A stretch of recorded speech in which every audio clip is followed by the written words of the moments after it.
Have you ever trusted someone so deeply, only to realize they weren't even there for the moment that should have meant everything? Have you ever carried a life inside you, counting down to love, but met silence instead? Would your partner miss the birth of your child for champagne with someone else? Calla Renee's fingers curled tightly around the rail of the hospital bed. Another contraction hit, sharp, full, dragging pain from the base of her spine to her chest. Her breath hitched, then stuttered. The sterile scent of antiseptic filled the room. Somewhere down the hallway, a monitor beeped. She blinked back tears. Not from the pain. Not entirely, but because of the empty chair to her left. She turned her head slowly toward the small metal tray beside her bed. Her phone sat there, untouched for nearly an hour. Still no reply. The last text from Miles read, "Board meeting ran over. I'll come after." That was at 11:14 p.m. It was now 1:03 a.m. The nurse, Tasha, leaned down gently, her voice soft. "You're doing great, sweetheart. You're already 6 centimeters. Breathe through the pain, okay?" Calla nodded weakly, biting down on her bottom lip. Her face, damp with sweat, turned away from the nurse's kind gaze. Tasha hesitated. "Any update from your husband?" Calla shook her head, jaw tight. "He's coming," but even she didn't believe it. Miles Waverly wasn't in any boardroom. He wasn't pacing some glass-walled office, giving a late-night pitch. He was at Blue Verge, the rooftop bar he once took Calla to for their 2nd anniversary. The same rooftop where he had whispered, "You're everything I ever wanted, Calla." Now, he was seated across from Leighton Maris, a PR consultant with camera-ready features, bare shoulders, and a reputation for being in every glossy magazine that mattered. Her laugh echoed as she clinked her champagne glass against his. "To the future," she purred, her hand resting lightly on his wrist. Miles offered a lopsided smile. His phone buzzed in his pocket. He didn't check it. Back in the delivery room, Calla closed her eyes through another wave of pain. She could feel her heart breaking in places she didn't know existed. She imagined Miles bursting through the door, breathless, apologizing, kissing her forehead, saying, "I couldn't miss this. I'm here. I'm here." But the door stayed shut. Tasha whispered again, "He'll come. They panic sometimes. The dads." Calla gave her a small smile, a lie to match the one she was living. At 2:12 a.m., her water broke. Calla's back arched. Her hands trembled. The pain was primal now, like her body was cracking open from the inside. Tasha called in another nurse. "Let's get ready. This baby is coming fast."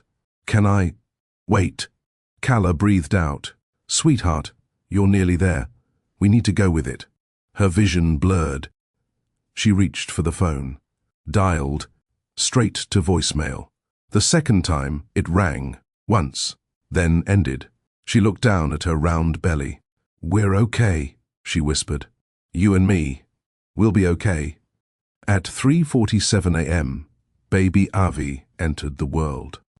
His cry was strong. Loud. Beautiful. Calla sobbed. Not from pain this time, but from release. The nurse placed him on her chest, and the world paused. Her son, brown-skinned with a shock of black hair and tiny fists curled tightly against her. "I'm here," she whispered. "I'm here, Avi." Miles wasn't. At 5:04 a.m., the door creaked open. Miles stepped in, adjusting the cuff of his shirt. His blazer was slung lazily over one shoulder. His face was slightly flushed. His shirt was untucked. His eyes, not tired from sleepless worry, but from something else. Calla was sitting up, her son wrapped in a pale blue blanket, his eyes closed on her chest. "You missed it," she said softly. Miles froze. "What?" "You missed the birth of your son," he exhaled, rubbing the back of his neck. "There was an emergency at the firm." You weren't at the firm." Her voice was steady now, not angry, not screaming, just sure. Miles blinked. "Who told you that?" Calla didn't answer. She didn't need to. She had seen it. Earlier, while waiting, her finger had tapped Instagram out of habit. Leighton's account popped up in Explore. Public, smiling. Her newest post, drinks with the future E-Blue Verge Empire moves, and in the second photo, Miles. His profile turned toward her, his mouth close to Leighton's ear. Her hand, resting gently on his chest. Calla didn't need to dig deeper. Didn't need a caption, a comment, or a location tag.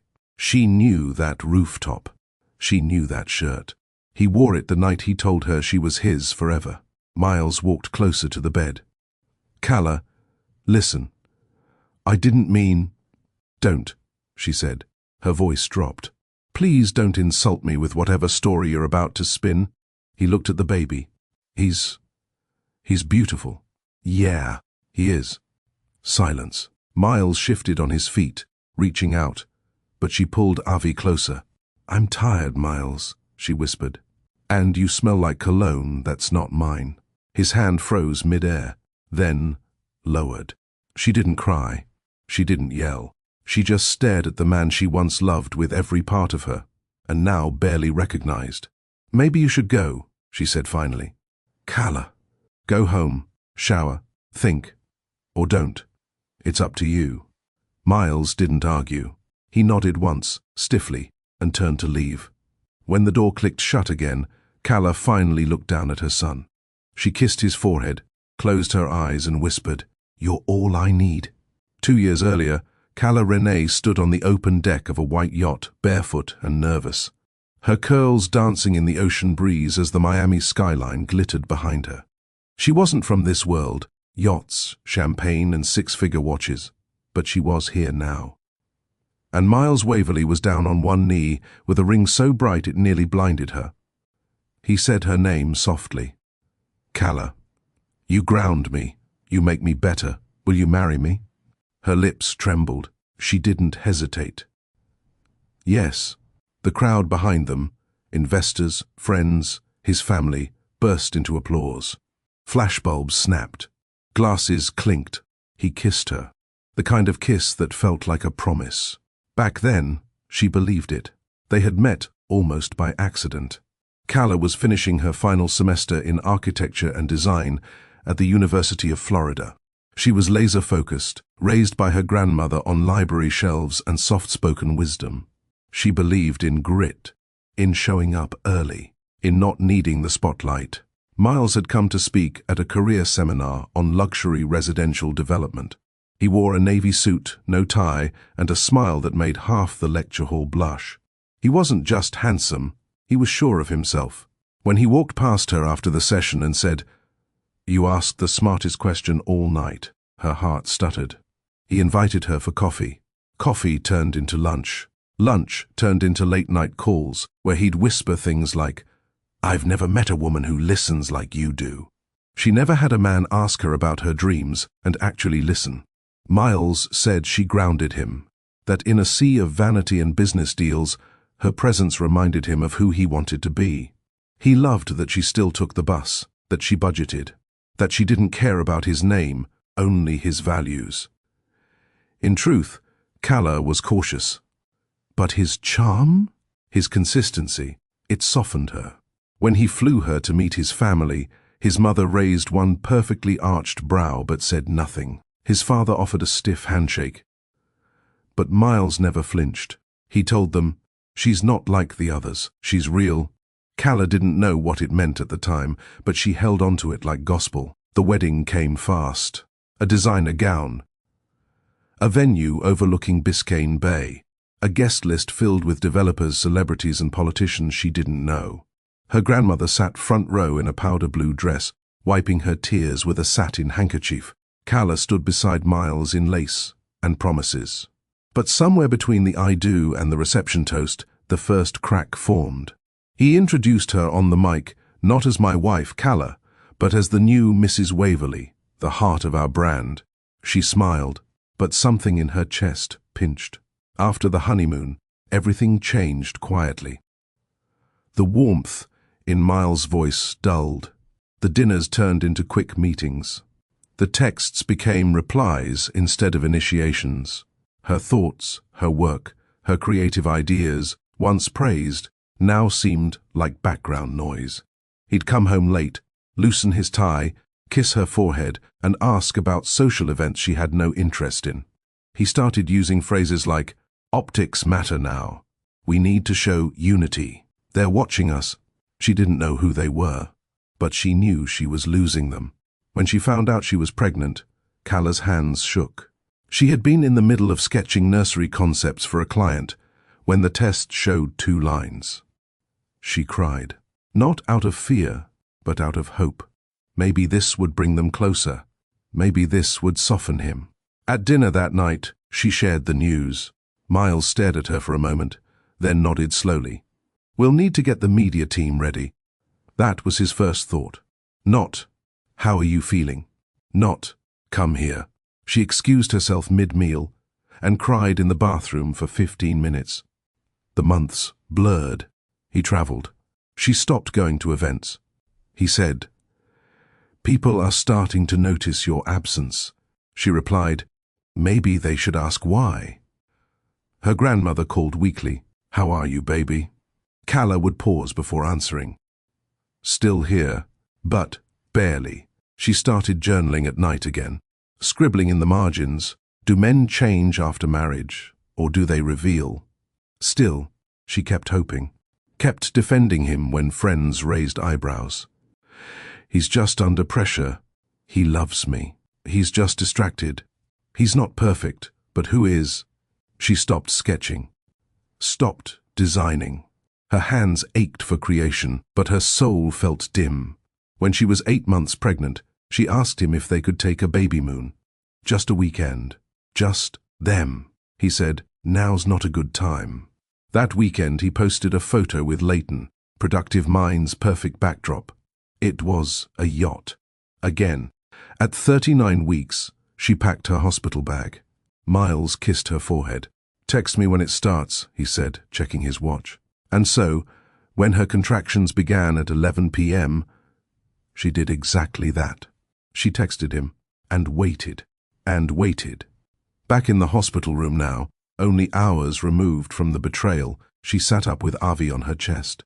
His breathing was soft, his tiny fingers curled into her hospital gown. She stared at his face, at the curve of his nose, the shape of his ears. Her baby, her boy. A life that deserved peace, not tension. Love, not press releases. In that moment, Cala didn't just hold her son. She held a decision. She wasn't going to stay for appearances. She wasn't going to defend silence anymore. She was done waiting. Not because she hated Miles, but because she finally loved herself. The late morning light sliced through the blinds as the wheels of Cala's car rolled into the quiet neighborhood she once called home. Tampa wasn't glamorous. It didn't have Miles's skyline or the noise of power that pulsed through every corner of Miami. But it had something she needed more than anything right now. Quiet truth. She parked outside the same pale yellow bungalow where she grew up, her grandmother's house, the one with the chipped porch swing, white lace curtains, and wild jasmine vines crawling up the fence. Avi was asleep in his carrier. His soft breaths were steady, small fists near his cheeks. Cala didn't move at first. Her hands trembled on the steering wheel. She felt like a shell of herself, tired, hollow, unsure. A wife without a husband. A new mother with no clue how to be strong. Then the front door opened. Her grandmother, Alma, stood in her soft blue robe, hair wrapped, slippers barely making a sound as she came down the steps. She didn't ask questions. She just opened her arms. Cala stepped out of the car, eyes full. She didn't speak either. She walked straight into that embrace and broke. Later that night, Alma rocked Avi in the same chair that once held Cala when she was small. The hum of a gospel station played low in the background. "You don't have to tell me what happened," Alma said. "But if you want to, I'm right here." Cala sat on the couch, knees pulled to her chest. Her hospital bracelet still hung loose on her wrist. She looked up, eyes red. He wasn't there. When Avi was born, he wasn't there. Alma didn't flinch.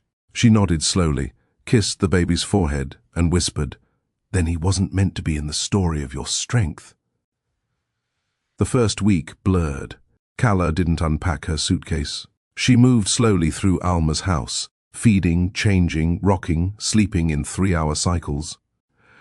She barely checked her phone. Miles had called. Once, then sent a message. "I'm sorry. I panicked.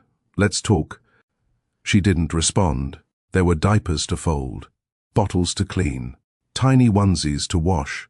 She didn't have time to nurse a man's guilt. But at night, when the house was quiet, she'd sit at the kitchen table, with a mug of lukewarm tea, and let her tears fall in silence. She missed the version of him she fell for, the man who once held her sketches like they were blueprints for the future, the man who made her believe that love could be elegant, like clean lines and solid beams. But that man never showed up when it mattered most.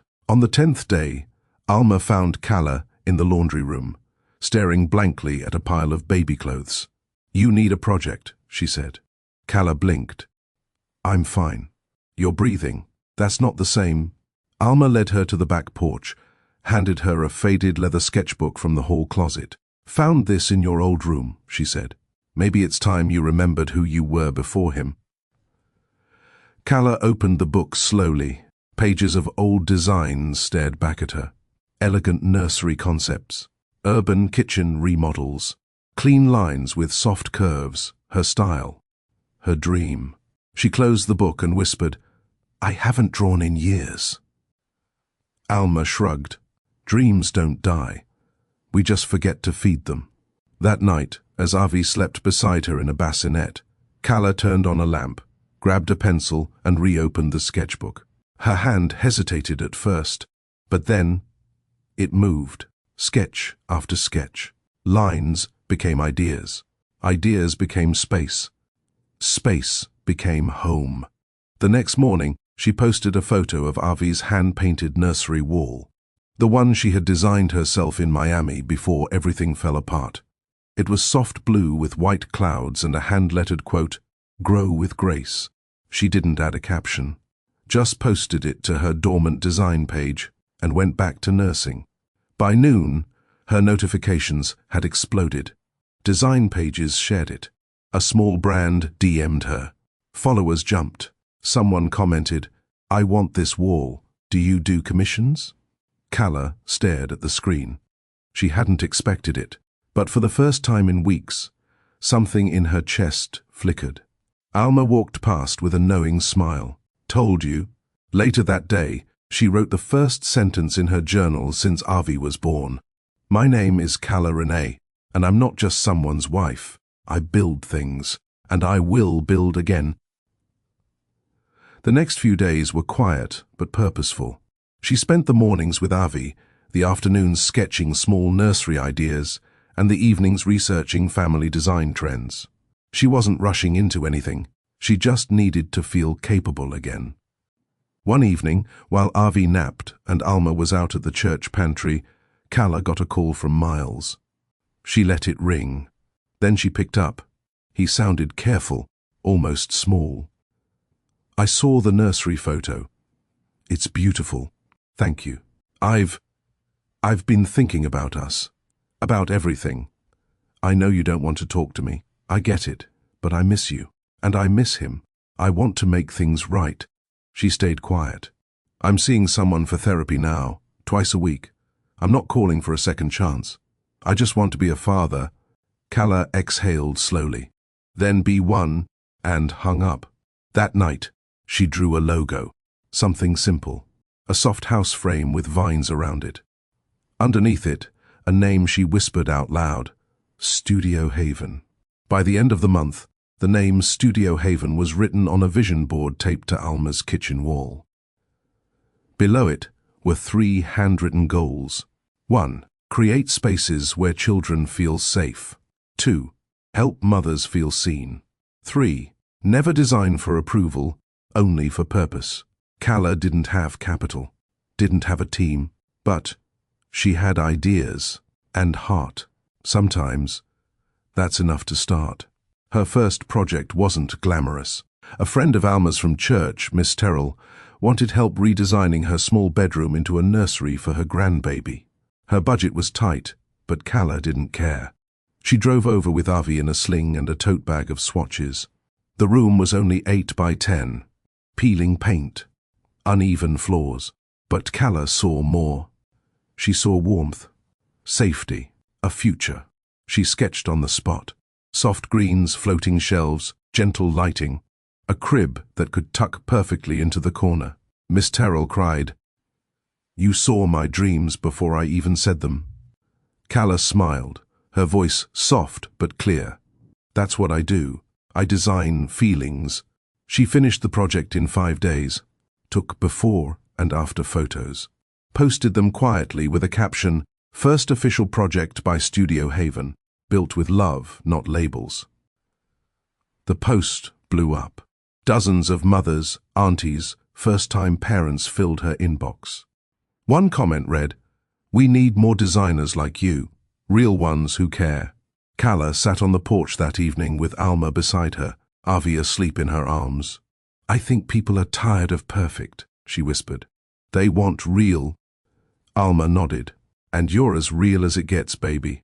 By month 2, Calla had 5 clients. She turned the guest room into an office, set up a website, ordered business cards. A close friend from design school offered to help with branding.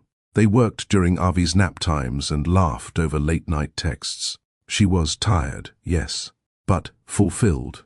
Every room she designed felt like healing. Every mural she painted felt like a boundary reclaimed. Every satisfied client was proof she wasn't broken. She was building again. One morning, a package arrived at Alma's door. A bouquet of peonies, the kind Calla used to love. No card, just a branded ribbon, Waverly Holdings. She placed the flowers in the trash without hesitation. 3 months after launching Studio Haven, a blogger from Mummy Mode messaged her. "Would love to feature you in our Mamas Who Build series." Calla hesitated. She wasn't seeking attention, but something inside her said yes, not for ego, but visibility. Maybe someone like her needed to see this. The interview was honest. She didn't bash Miles or bring up betrayal. She focused on motherhood, creativity, emotional recovery. Her quote went viral. "You don't need closure to move forward. Sometimes the comeback is the closure." That night, Miles called again. She picked up after 5 rings. "I read your interview," he said. Calla stayed quiet. "I'm proud of you." "Thank you." He sighed. "I know you're doing fine without me, but I still want to know him. Be there for Avi, not for me, for him." Calla nodded slowly. "Then show up, quietly, without expectations, no flowers, no apologies, just time and effort." "I will." He kept his word. He drove from Miami on Fridays, picked Avi up, took him to the park, stayed with Alma when Calla had client meetings. Never stayed overnight, never crossed a line. He asked about Avi's schedule, sent diapers, formula, books, not to earn Calla back, but because he was finally choosing fatherhood over ego, and that mattered. One afternoon, Calla returned from a consult and found Miles on the floor of the living room, with Avi crawling over his chest. They were both laughing. Something soft moved in her chest, but she didn't mistake it for forgiveness. It was recognition. A father finally doing the work. A child giving grace freely. And a woman, no longer waiting for validation. Her business grew faster than she imagined. She was booked 3 months out. A client offered to invest. Another referred her to a local home magazine. Soon, her designs were in waiting rooms, nurseries, home offices. She remained selective. No luxury. No glam rooms for photo shoots. Just honest, warm, beautiful spaces that made people feel like they belonged. For Avi's 6-month milestone, she painted a tree on the wall of his nursery. At the base, she wrote, "Rooted in love, watered with growth." She shared it on her page. That one photo landed her a feature in Coastal Living's Mothers Who Design series. Calla sat on the porch that night, holding the magazine, tears sliding down her cheeks. She hadn't returned to Miami, but somehow Her light reached far enough to be seen anyway. Alma joined her outside. "You're glowing," she said. Calla smiled. I finally like who I am again." Alma took her hand. "I always did. Even when you forgot. Have you ever lost yourself in a relationship, only to find a stronger version of you once you walked away? Drop a comment if you've ever had to rebuild from the ground up. Share your moment of strength. Someone out there needs your story. Like if you believe healing is more powerful than revenge. And don't forget to subscribe. The next chapter might be the one that changes you." Calla arrived 10 minutes early. The park was quiet, with only a few strollers, scattered benches, and the slow creak of swings in the morning breeze. Avi sat content in his stroller, playing with a teething ring, his curls bouncing as he babbled to himself. Calla didn't dress to impress. No makeup, no styled hair. Just jeans, sneakers, and a soft blue cardigan. She wasn't here to prove anything. This wasn't a reunion. This was an observation. She was giving Miles a chance, but not her heart. Not yet. He arrived right on time. No chauffeur, no tailored suit. Just a plain grey sweater and jeans. Clean shaven. Quiet. Miles walked toward them slowly, hands in his pockets, his eyes locked on Avi. "Hey," he said softly. Calla gave a small nod. "Hi." They stood in silence for a moment. The wind carried the scent of cut grass and the rustle of leaves. A mother jogged past with a baby strapped to her chest. Miles crouched down, face level with his son. Avi stared at him. Then, without hesitation, he reached out. Miles blinked. Avi placed a tiny hand on his cheek, then giggled. That sound, pure, unexpected, open, broke something in both of them. Miles' voice cracked. "Hi, little man." They sat on a bench, while Avi played in the grass with the soft ball Calla brought along. Miles watched him. "He's bigger than I imagined. You saw him once." "At the hospital," Calla replied flatly. "I know." He didn't argue. "I didn't deserve that moment." She didn't respond. "I'm not asking you to forget what happened. Good. But I'd like to show him, and you, who I'm trying to be." Calla glanced sideways. "Trying?" He nodded. "I'm not perfect. I still get defensive. I still battle pride. But I go to therapy every Tuesday and Saturday. I journal. I talk about my father, my childhood, things I never faced." She was quiet. "Then why now?" "Because I saw what I almost lost." For the next hour, he didn't talk about himself again. He focused on Avi. He learned how to hold him properly, how to handle the bottle, how to entertain him with peekaboo. He laughed when Avi pulled his hair. He changed a diaper without flinching. He followed every instruction without acting like he was doing her a favor. Calla watched closely, not as a woman, but as a mother. At the end of the visit, Miles didn't ask to extend it. He said, "Thank you for today," and walked back to his car after kissing Avi's forehead. No theatrics. No, please, let me in. Just presence. It was more powerful than any bouquet he'd ever sent. That became their routine. Every Saturday, they met at that same park. Some days, Miles brought books and toys. Other days, he simply sat in the grass and let Avi crawl into his lap. He never pushed for extra time, never pushed for access. He let Calla lead. And that's what made her lower her guard, slowly. 3 weeks in, they sat side by side on a park bench again. Calla offered him a bottle of water. Miles took it with a small smile. "Things are still heavy between us," he said. She nodded. "They will be for a while. I'm okay with earning every inch back. Not just from you, but from him too." Calla studied him. "You weren't always this guy." "No," he agreed. "But I think grief helped build the man I used to be, and regret's been forcing me to meet the one I never became." She turned her face away so he wouldn't see the tiny twitch in her lips. The next week, Miles showed up with a small bag. Inside were printed photos, ones Calla hadn't seen, of Avi's ultrasound, of the hospital bracelet with his name, of the nursery Miles had ordered but never showed her, the crib still boxed up, the changing table half assembled. "I wasn't there," he said. "But that doesn't mean I didn't want to be. I just didn't know how to choose the right thing over my image." Calla didn't say anything, but that night, she placed the photos in Avi's memory box beside the newborn hat and the onesie that read, "Made with Love." By the second month, Avi began to recognize Miles. He smiled when he saw him, reached for him, laughed when Miles made silly noises, nuzzled his chest during afternoon naps on the grass. And one Saturday, when Miles went to hand him back to Calla, Avi clung tighter to his shirt. Calla froze. It wasn't a betrayal. It wasn't proof of love lost. It was proof of something even deeper. A child's heart opening because of consistency. She didn't take him right away.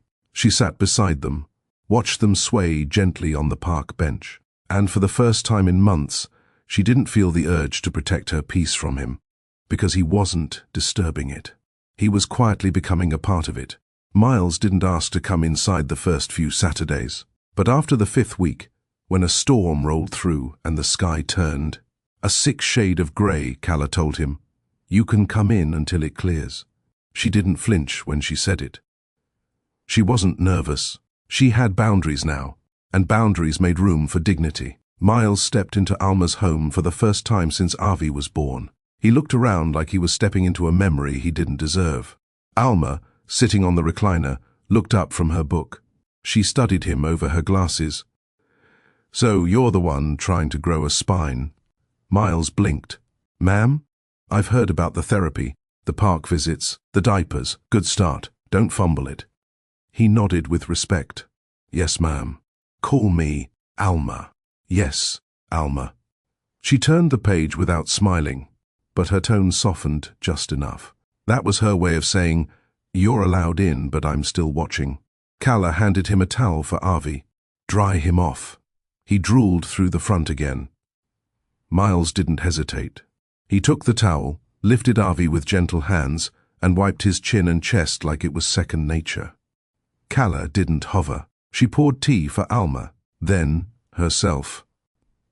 Miles stood in the middle of the room, with Avi nestled in one arm and a rattle in the other, bouncing slightly on the balls of his feet to soothe him. It was normal. It was quiet. That silence used to scare Calla. Now, it felt earned. Later, Alma excused herself for a nap. Avi was dozing on a mat near the coffee table, a pacifier bobbing slightly between his lips. Calla sat on the opposite end of the couch, phone in hand, thumbing through new design inquiries. Miles glanced her way. "You're booked solid." She nodded. 2 months out. Might hire an assistant soon. "You built this from nothing." "I built it from pain." He tilted his head. "You could have let it destroy you."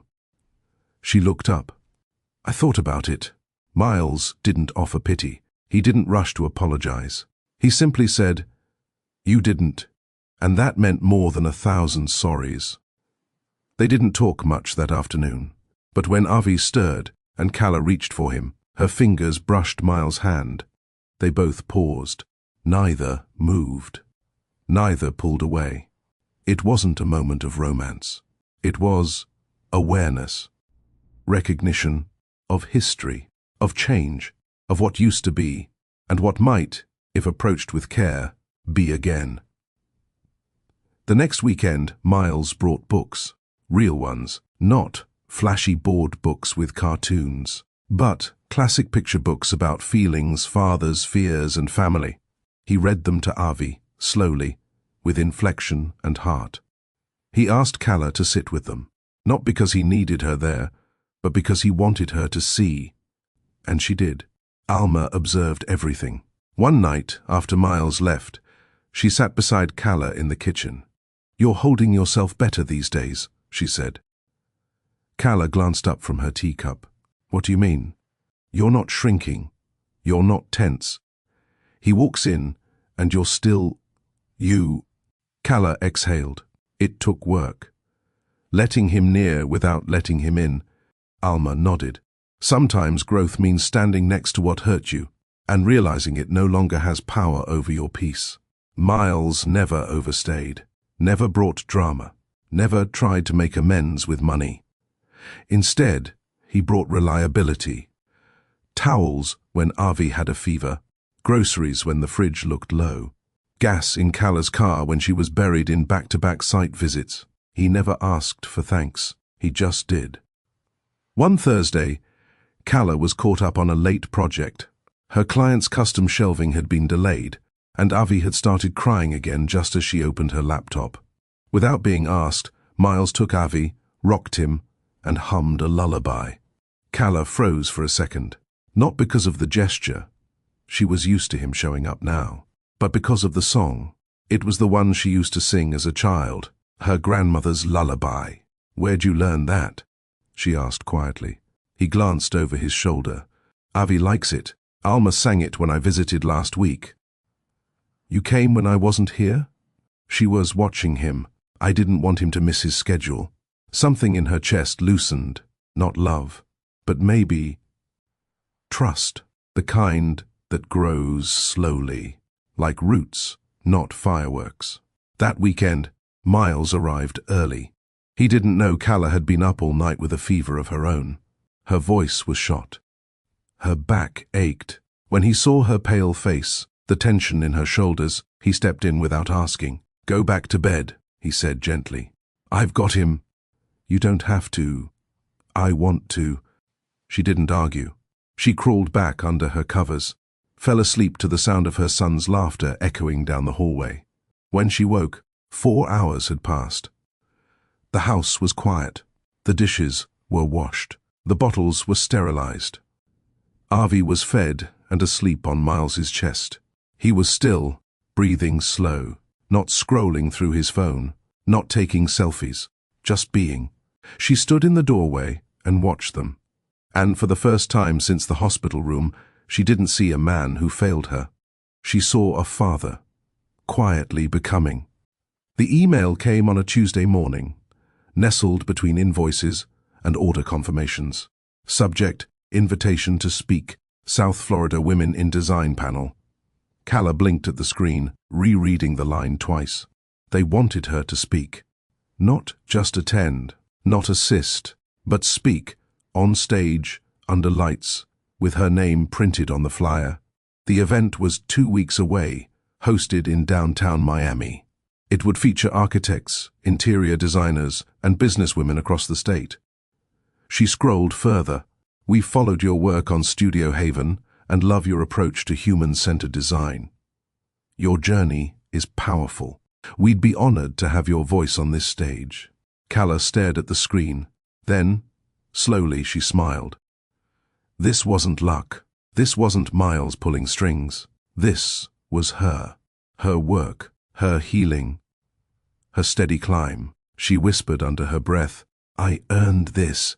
When she told Alma, her grandmother's eyes welled with pride. "You deserve to be heard, baby." When she told Miles, his response was simple, honest. "You're going to crush it. Let me know if you need help watching Avi that weekend. No strings. No, can I come? Just support." She nodded. "Thank you." The days leading up to the panel were a whirlwind. Kala juggled clients, designs, baby schedules, and outfit fittings. She wanted to look professional but still herself. No need for corporate armor. She picked a soft beige jumpsuit with wide legs and a cinched waist. Simple gold earrings, hair up in a high puff. No fake shine, just the glow she'd earned. The morning of the event, Alma kissed her forehead. "I wish your mama could see you today." Kala pressed her hand over her grandmother's. "She'd be proud. She is." The venue buzzed with women of all shades and skill sets. Laughter, nerves, resumes being exchanged, compliments whispered in bathroom mirrors. Kala stood backstage, clutching her note cards, not because she needed them, but because her hands needed something to hold. When they called her name, she walked out into the spotlight with calm steps. The moderator smiled. Kala Renee, founder of Studio Haven, mother, designer, advocate for healing through space. Let's talk about how pain became your blueprint. Calla smiled gently. I didn't plan to build from heartbreak, but sometimes the walls you hit become the foundation you stand on. The crowd leaned in. She spoke for 15 minutes. She didn't mention Miles. Not once. She spoke about creativity, about trauma, about how motherhood doesn't have to mean abandoning dreams, about how building safe spaces for others helped her reclaim safety in herself. She ended with this: I design for the woman who's rebuilding, for the mother with a newborn in one hand and a pen in the other, for anyone who forgot they were allowed to want more. Because healing isn't just emotional, it's environmental. Your home should hold you the way you deserve to be held. The room erupted. Some stood. Some wiped tears. All of them felt her. Backstage, she sat alone for a moment, soaking it all in. Her phone buzzed. Text from Miles. Watch the live stream. You were breathtaking. Avi clapped at the screen like he understood every word. We're proud of you. Calla smiled. Typed, thank you. For holding space for me to step into mine. No flirtation. No undertone. Just truth. That night, when she returned to Alma's house, Avi crawled straight into her arms. Miles had already bathed him, fed him, and laid out pajamas. Calla hugged her son tightly, whispering in his ear, Mama did it. Then she turned to Miles. Thank you for handling everything. You were the main event. I just kept the lights on. She tilted her head. That's new. He smiled. So am I. And for the first time in a long time, she didn't brace for disappointment. She didn't wait for the mask to drop, because he didn't wear one anymore. 3 days after the panel, Calla was back in her studio, surrounded by color palettes and nursery layout sketches, when her phone lit up with a call from a name she hadn't seen in months. Jude Blakemore, VP, Waverly Holdings. She stared at the screen, thumb hovering.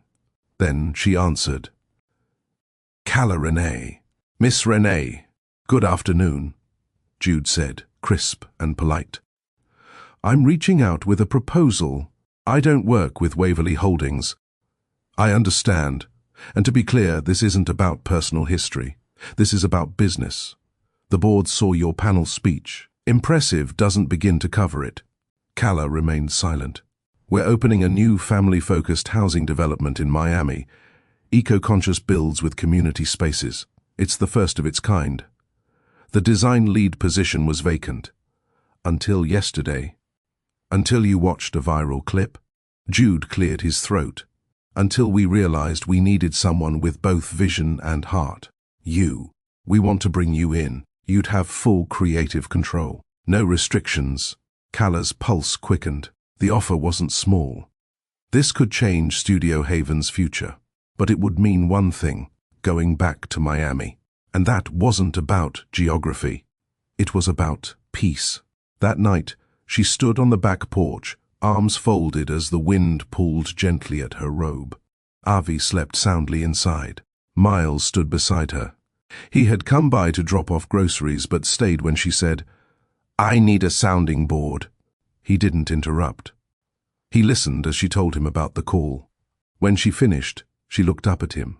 I don't know what to do. Miles leaned on the rail.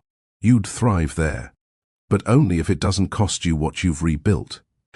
Calla studied his profile in the fading light. And what if you're part of the cost? He looked her straight in the eyes. Then say, no. She blinked. I don't want to be the reason you hesitate. I didn't fight this hard to be in your life just to hold it back. You go where your peace leads, Calla. I'll figure out how to support from wherever I'm standing. The next morning, she called Jude back. I'll lead the design, she said, but under one condition. Of course. I don't work for Waverly Holdings. I collaborate with. Studio Haven keeps its name. My logo goes on every blueprint. My rules apply. No marketing spin, no press control. Jude paused. You drive a hard bargain. Calla didn't flinch.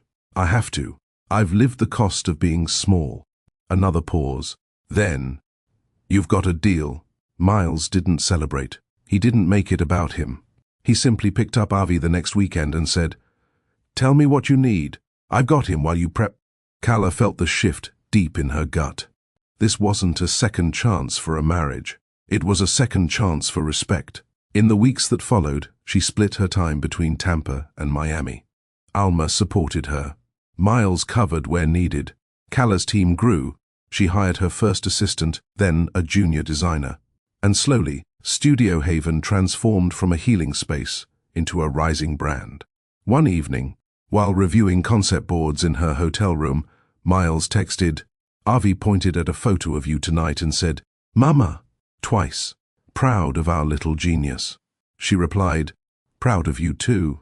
She didn't owe him that affirmation, but she meant it. He didn't clap back with charm, didn't try to make it romantic.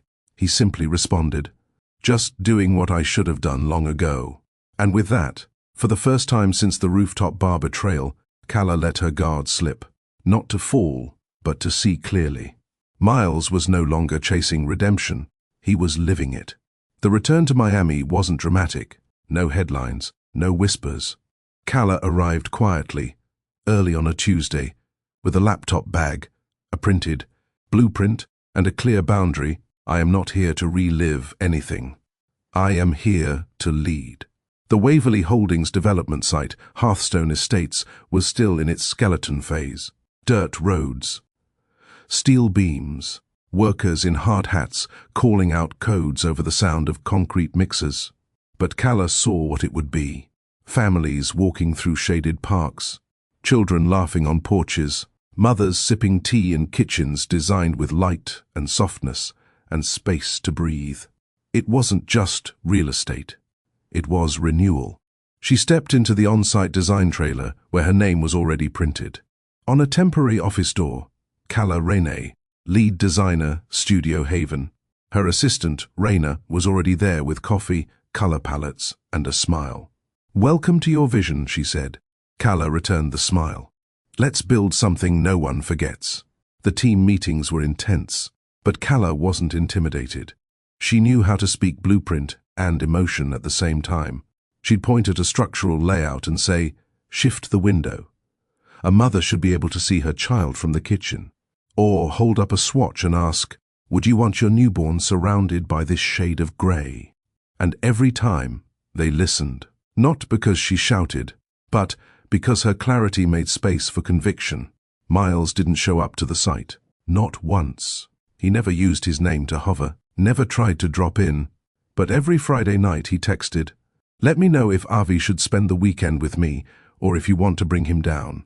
And no matter her reply, he made it work. That, more than any romantic gesture, softened her heart.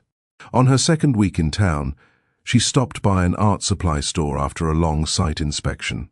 She browsed watercolors and pens, filling a small basket with materials for a mural project in one of the model homes. At checkout, the clerk looked up. "You're Kala, right? Studio Haven?" She blinked. "Yes." "My sister sent me your nursery post a few months ago, the one with the clouds and quote. She copied it for her baby." Kala smiled. "That's beautiful. You helped her feel calm again. After a rough breakup." "I thought you should know." That night, Kala stood on her hotel balcony with tea and stared at the skyline.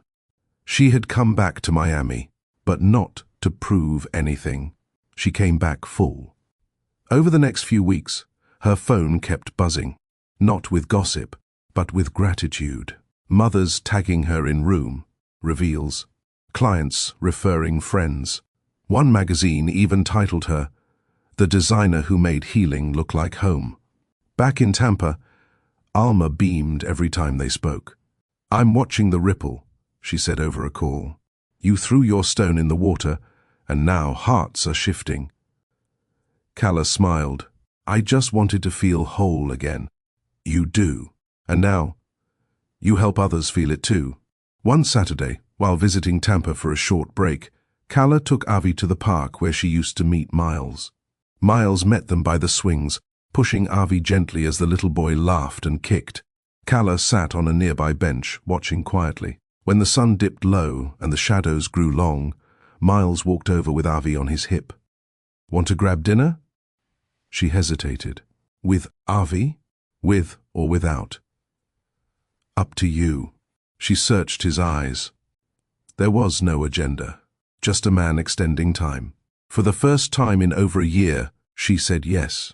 They ended up at a small Cuban spot tucked between two buildings near the Riverwalk. Avi nibbled on rice and plantains while they talked about nothing serious, how hard it was to find good childcare, the traffic near Biscayne, which baby wipes didn't cause rashes. They laughed easily, no tension. As they walked back to the car, Calla buckled Avi in his seat, then closed the door. Miles stood a few feet away. You know, he said quietly, I used to think love was proven in moments. Grand ones, the speeches, the proposals, but now, I think it's found in follow-through. She met his eyes. So do I. They didn't kiss, didn't even hug. But when she got in the car, her chest felt light, not because of what he said, but because it didn't carry pressure. It carried truth. 3 days after her dinner with Miles, Calla received an email that stopped her mid-sip of coffee. Subject, feature opportunity, National Living Now magazine. She clicked it open with cautious curiosity. We've been following your work through Coastal Living and your recent Hearthstone project. Your story is powerful. Your work is inspiring. We'd love to do a full feature, from healing to home design. We want to highlight your journey and how you've transformed pain into purpose. Her heart fluttered. This wasn't a local blog or a podcast episode. This was Living Now, a national platform that reached millions. But then she read the next paragraph. We understand you were formerly married to Miles Waverley. As part of the narrative, we'd love to briefly explore how your personal story with him fueled your current trajectory. A redemption arc always resonates. Her stomach sank. They wanted to shine a light on her, but through his shadow. That evening, she walked into Alma's kitchen, the laptop still open in her hand. Alma looked up from chopping vegetables. That face tells me something's crawling up your piece. Calla set the laptop down and slid it over. Alma read the email quietly, then exhaled. You knew something like this would come. I thought I'd earned the right to stand without being tied to him. You have. But the world doesn't always know how to celebrate a woman's strength unless it starts with her scars. Calla rubbed her temples. I don't want to erase the truth, but I won't be a supporting character in my own story again. Alma walked around the table, took her hand. Then don't. The next morning, she drafted a reply. Thank you for the honor. I'm happy to share my story, but only as mine, my brand, my growth, my purpose. I've rebuilt without needing to tear anyone down. If that's the version you want to share, I'm all in. If not, I respectfully decline. She hit send. For hours, silence. Then, late that afternoon, Calla, thank you for your clarity and grace. We would be honored to tell your story on your terms. Let's proceed. She smiled. A full one. Not from validation, but from alignment. Miles picked up Avi that Friday. Calla passed him the diaper bag at the door, then paused. I got an offer. Big feature. But they wanted to center the story around you. He didn't react. I figured it might happen. I said no. Not to the feature, but to that framing. His brows lifted just slightly. Why are you telling me? Because a year ago, I would have let them. And now? She met his eyes. Now I remember who I am without needing to lean on who you were. He smiled. That's the version of you I always feared and admired most. Calla tilted her head. Why fear? Because I knew, deep down, that once you stood alone, no one could touch you. Later that night, as she reviewed mock-ups of the Living Now layout, she saw her own name in bold on the title page. Calla Renee, the woman who built her own foundation. No mention of Waverley. No mention of a man. Just her. The following weekend, she walked into Hearthstone's model home to finalize mural concepts. The entire team was gathered. Jude was present. So was the CEO. Everyone applauded when she walked in. One of the interns handed her a wrapped frame. She opened it slowly. Inside was a rendering of the lead designer wall being placed in the Hearthstone Welcome Center. Her name etched in glass. The caption, designed by Calla Renee, Studio Haven. She blinked fast, trying to hold the tears back. Jude stepped forward. We've worked with 100 designers. None have led with this much heart. You didn't just change a development, you changed our culture. She bowed her head lightly. I didn't set out to prove anything. I just wanted to make peace feel like a place people could walk into. Back in Tampa, Miles had taken Avi to the Children's Museum. Sent photos all day, one of Avi pointing at a wall and shouting, "Mama, draw!" When they returned home, Miles handed Calla a crayon sketch Avi had scribbled. She crouched down to hug him. "Is this for me?" Avi nodded. Miles spoke quietly. "He knows you're building more than houses. You're building how he'll define love." Calla looked up. Her voice was soft but sure. "And how he'll define presence." That night, after dinner, Alma brought out an old photo album. "Your mother used to draw like this," she said, flipping pages. "She didn't always believe in herself, but she poured into you anyway. Look at what that seed became." Calla touched the page. "Do you think she'd be proud?" "I think she's been cheering from the start." Calla stood at the kitchen counter, frosting a simple vanilla cake with soft swirls of cream cheese. No fondant, no three-tiered tower, no brand-sponsored catering, just a homemade cake, a blue candle, and the people who mattered. Avi was turning one. 12 months since the night her body broke open to bring life into the world, alone with pain and a whisper of betrayal echoing in her chest. Now, the air smelled of sugar and light. Laughter hummed from the backyard. Balloons bobbed in the breeze. It wasn't perfect, but it was hers. The guest list was short. Alma, 2 of Calla's oldest friends, her junior designer and assistant, 3 neighbors with toddlers, and Miles. She hadn't invited him out of obligation. She invited him because, quietly and consistently, he'd earned the right to be there. He'd helped string up the lights earlier that morning. He'd tied every balloon himself while Avi squealed and tried to pop them. He hadn't once tried to take over. He didn't ask for extra attention. He just showed up. By 3 p.m., the backyard buzzed with toddler chaos. Avi wore a paper crown. His face was smudged with fruit and frosting. Miles carried him on his hip as Calla handed out lemonade and cut small squares of cake. Someone started a light tune from a Bluetooth speaker, and Alma swayed with a cousin's baby on her hip. The warmth didn't just come from the Florida sun. It came from peace. After cake, Calla gathered everyone around the small table. Avi's candle was already lit. Calla crouched beside him, kissed his cheek and said, "This little boy saved my life." Miles stood beside her, quiet.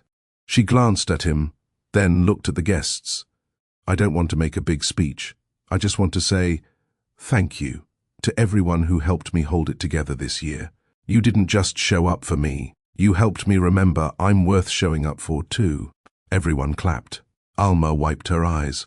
Calla whispered in Avi's ear, "Blow it out, baby." He didn't, but he giggled as she helped him puff at the flame.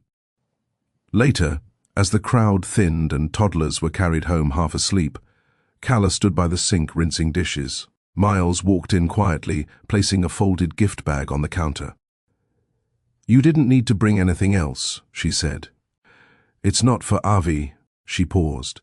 "Then what is it?" "For you." She opened it slowly. Inside was a small box. A keychain. Simple. Wooden. Engraved. "You built this. From the ground up." Calla held it in her palm. It wasn't flashy. It wasn't heavy. But it meant more than diamonds. "I wanted to remind you," Miles said, "that even when no one believed you'd stand again, you did." She swallowed. "I remember when you used to say all the right things. Back then, they felt rehearsed. And now? They feel earned." They stood in silence for a long moment. Then Miles said, I don't know if your heart has room for me again. I'm not asking for it. Not tonight. Maybe not ever. Calla didn't respond. I just want you to know. I'd wait another year, another 10, if it meant earning your real trust. She looked up. Not because she was swayed, but because she saw something rare, humility without pressure. No more performances? She asked softly. Only presence. She didn't promise anything that night. She didn't invite him to stay. But when he left, she walked him to the door. And when he said, "Good night, Calla," she replied, "Good night, Miles." Not with distance, not with pain, but with clarity. And maybe, for the first time in a long time, openness. The backyard was quiet now. The balloons had wilted slightly in the sun. Empty juice cups sat beside half-eaten fruit skewers. Avi had fallen asleep against Alma's chest just before sundown, thumb tucked in his mouth and his paper crown slipping sideways. Calla sat on the back steps alone, her legs stretched out in front of her, her arms loosely wrapped around herself. She wasn't sad, just still. Still in a way she hadn't been in months. Still in a way that didn't ache. The past year replayed in pieces. The hospital room, the silence, the single text, "I'll come after," and then the sound of nothing. No door opening, no footsteps rushing in. She remembered how cold her fingers felt against Avi's skin that night, how her chest had burned, not from birth, but from absence, how betrayal didn't shout, it whispered. It came dressed in excuses and shrugged shoulders and lies softened by charm. And yet, here she was, not broken, not angry, whole, because somewhere between the tear-streaked nights and the sketches in Alma's kitchen, she had stitched herself back together, with work, with grace, with boundaries that held. The screen door creaked open. Alma stepped out, a blanket draped over one arm. "He's down," she said. Didn't even wiggle. Calla smiled. He had a big day.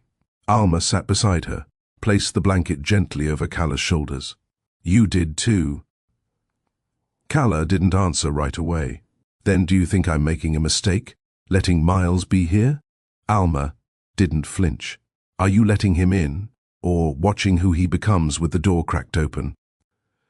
Calla looked at her grandmother. Both, maybe. The stars blinked into view above them, one by one. A soft breeze shifted the night air.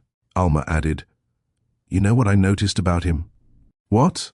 "He used to fill every room with noise, laughs, stories, a kind of performance. But lately, he walks in and doesn't try to be seen." Calla nodded slowly. "He's quieter now," Alma continued. "But I trust the quiet more than I ever trusted the spotlight." Calla's eyes stung. She whispered, "So do I." Later that night, after Alma had gone to bed, Calla padded into the living room barefoot. She reached for Avi's memory box on the shelf, opened it. Inside were the keepsakes of a year. A, the hospital bracelet. E, his first pacifier. A printed Instagram photo of the nursery wall. E, the small rattle with the chip in its handle. E, the keychain Miles had given her, still in its box. She picked it up, held it in her hand, ran her thumb over the words, "You built this, from the ground up." She didn't cry. She didn't question. She just understood. Back in her room, she placed the keychain on her nightstand, then reached for her journal, and wrote, "There's no going back, only forward, with clear eyes and a heart that no longer needs saving." At 10:11 p.m., her phone buzzed. Text from Miles. "Did I leave Avi's sweater at your place?" She smiled.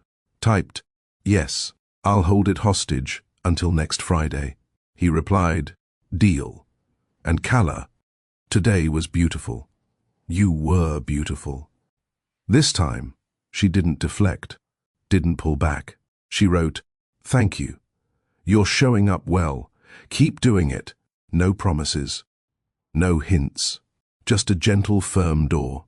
Not closed, Outside, a wind chime clinked softly in the breeze.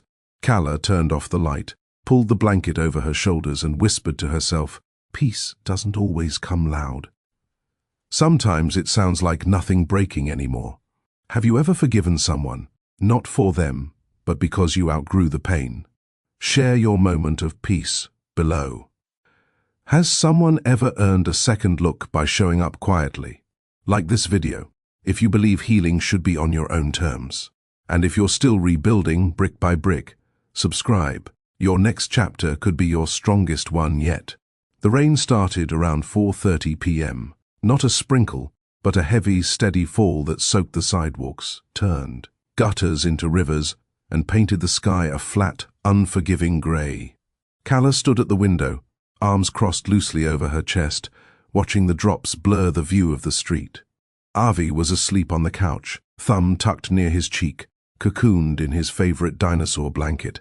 Across the room, the soft hum of the dishwasher filled the silence.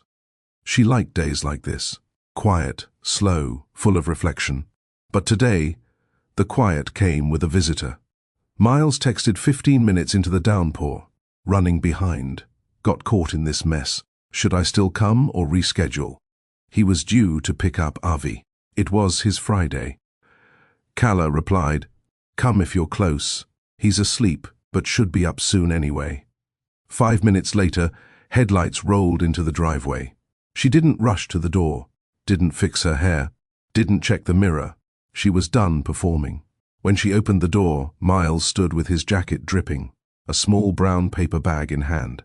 "Got soaked halfway through the parking lot," he said, brushing water from his sleeves. Calla stepped back to let him in. "You brought something?" He held up the bag. "Soup for Avi. And maybe you.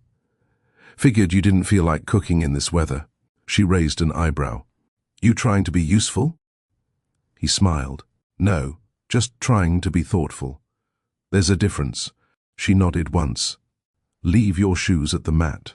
The kitchen warmed with the smell of chicken and rice soup and fresh bread. Calla stirred gently while Miles took out bowls and napkins without being told. They moved like people who had learned to respect the unspoken. No flirtation, no small talk, just rhythm. When the food was ready, they sat across from each other at the small round table in silence. Miles tasted a spoonful. "You added time." Calla didn't look up. "Soup shouldn't taste like regret." He smiled. "That's very on brand for you." Halfway through dinner, Avi stirred. A soft cry echoed down the hall. Calla stood, but Miles was already pushing back his chair. "I got him," he said. She paused. "You sure?" "I know the cry. He's not hungry. Just needs reassurance."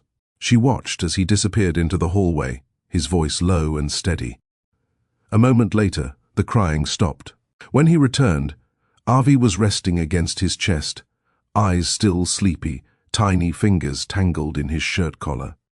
Calla stared at the two of them, not with longing, but with quiet acknowledgement. "You're getting good at this." Miles nodded. "I had the worst start. I owe him better." They sat on the couch, Avi curled between them, the rain still whispering against the windows. Calla leaned her head back, exhaling slowly. "Some days I feel like I never stopped moving, even when I sleep." Miles rested his arm behind the couch, not touching her. "Just there. I used to fill every minute so I wouldn't feel what was underneath it." What was underneath? Shame, and the fear that I'd become my father. She turned her head toward him. Miles continued. "He cheated on my mother repeatedly. And every time she forgave him, he lost more respect for her. By the end, they couldn't even talk without yelling." Calla spoke softly. "You were never your father." "No, but I was halfway down the road." Avi shifted in his sleep, letting out a small huff before settling again. Calla watched him for a beat, then said, "He'll grow up knowing what real presence looks like." Miles looked at her. "Because of you?" She shook her head. "Because of us, if you keep showing up." He didn't reply, but his silence wasn't heavy. It was agreement. The storm grew louder outside. A bolt of lightning cracked somewhere in the distance. Avi flinched, then began to stir. Calla reached for him. "He's scared of thunder." Miles adjusted the blanket. "Let me hold him until it passes." She nodded. He sat back, letting Avi's weight settle on his chest, and began humming softly. An old lullaby Calla recognized from childhood. Her breath caught. "That's the one my mother used to sing." He nodded. "Alma taught it to me. Said it helped settle you when you were little." Calla looked down at her lap, hands folded. "I forgot that." She didn't. They sat like that for a long time. No words. Just rain, the creak of the house. A sleeping child between two people who were no longer broken, but not yet whole together. Calla eventually stood. "I'll get a towel for your car seat." "You want me to head out now?" She hesitated. "It's late. Roads are slick. You can sleep on the couch if you want. Just for tonight." Miles stood, careful not to jostle Avi. "Only if you're okay with that." "I am. Just no expectations." "I understand." She met his eyes. "Thank you." As she walked down the hallway to grab the towel, she realized she didn't feel scared, didn't feel exposed. This wasn't the past knocking on her door. It was something new. Earned, quiet, unrushed. And this time, she was choosing it. Not because she was afraid to be alone, but because she wasn't anymore. The sun broke through the clouds around 7:15 a.m. Soft, golden light poured through the kitchen window, warming the countertops and the floor beneath Calla's bare feet. She stood quietly, sipping a mug of ginger tea, listening to the house breathe after the storm. Behind her, the sofa creaked. Miles stirred slowly, his arms slung loosely over the back cushion. Avi had migrated during the night, now curled against his father's chest like a puzzle piece that finally found its match. Calla didn't move, didn't interrupt. She watched the stillness, two chests rising and falling in unison. It was the kind of image that would have gutted her a year ago. Now, it centered her, because it wasn't a photo for proof. It was a moment for them. Miles woke fully around 7:40.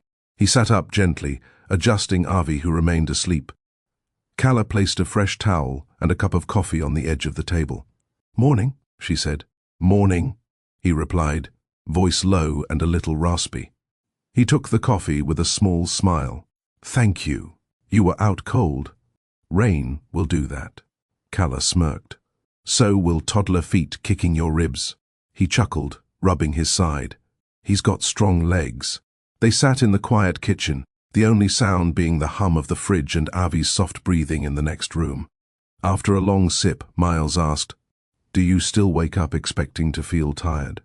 Calla nodded. "Not physically, but emotionally?" "Sometimes. Me too." A pause. "Except today," he added. Calla glanced over. "What's different about today?" "I didn't wake up in a rush to fix something, or explain myself, or win anything back. I just woke up." She looked down at her tea, then back at him. "I know that feeling." He leaned forward slightly. "Can I ask you something real?" She nodded. "Always." "If I stayed this version of me, the quiet one, the consistent one, would you ever consider trying again?" "Not now, just someday."